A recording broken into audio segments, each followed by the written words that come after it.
When you hear somebody talking about testing with users, what do you think about? You're likely to picture traditional usability testing, where a participant navigates a website with a facilitator while being recorded.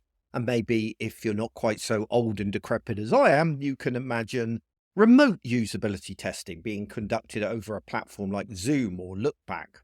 Nevertheless, you're probably envisaging the same fundamental interaction. And for a long time, this was how I conducted the majority of my user testing. However, this approach has big downsides. This includes the complexity of scheduling sessions and the time needed to run them. Facilitated usability testing is a great chance to get to know users and ask in-depth questions, but I use it less and less due to the downsides. Most of the time, I test to answer a specific question, and traditional usability testing is rarely the best way to get to my answer. Today, there are so many other options, and they let me understand user behavior with much less effort and time than traditional usability testing. However, when discussing testing, most people see it as a time-consuming and hard to organize activity, so they're reluctant to run testing. So with that in mind, I thought it might be useful to share some of the testing methods that I tend to favor and when I use them. Hopefully, this list will prove helpful. So the first one is facilitated testing. A user completes a task using a prototype. They do so while speaking out loud and there's no facilitator present. And this method is ideal for addressing if users can successfully perform a specific action. Then there are surveys that can be used to answer many different kinds of questions. They can show if users like a design. They can be used to show what a user expects from a website. In fact, I rarely undertake a project without incorporating a survey at some stage.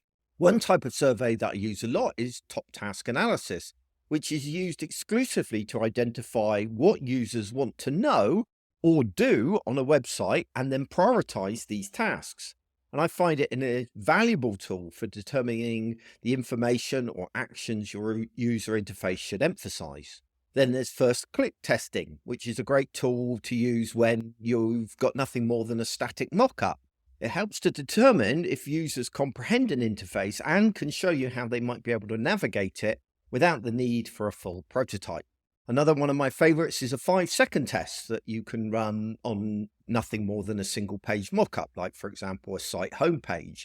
And this one helps to determine if users understand the page and if they notice critical page elements such as calls to action. Then there's preference testing, which involves users choosing their preference between versions of a design. They may also choose between your design and your competitors. I will sometimes run a preference test if I want to prove that users will be drawn to a particular design aesthetic that I'm proposing.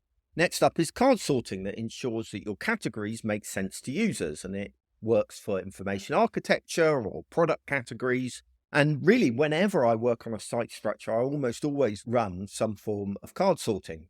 And alongside card sorting is tree testing, which is used to validate an existing information architecture to ensure that users can find content. And I either use it to check a site structure that I've proposed or to prove that an alternative structure isn't going to work. Next up is heat maps, which provide aggregated data on user behavior across a website, and they can highlight behavior such as clicks, scrolling, misclicks, rage clicks, and more. And I use them to primarily identify underperforming pages. And once I've found those pages, I tend to use session recorders, which are recordings of real users interacting with the website or prototype, and that helps me to understand what the problem with the page is. And finally, there's A/B testing, which allows you to trial small changes on your website to test their performance.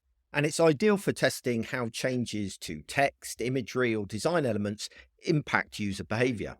These tests can all be set up and run much faster than traditional usability testing. They're much better for addressing specific concerns or questions. And moreover, most of these tests can be conducted either for free or by utilizing a free tier on a paid product.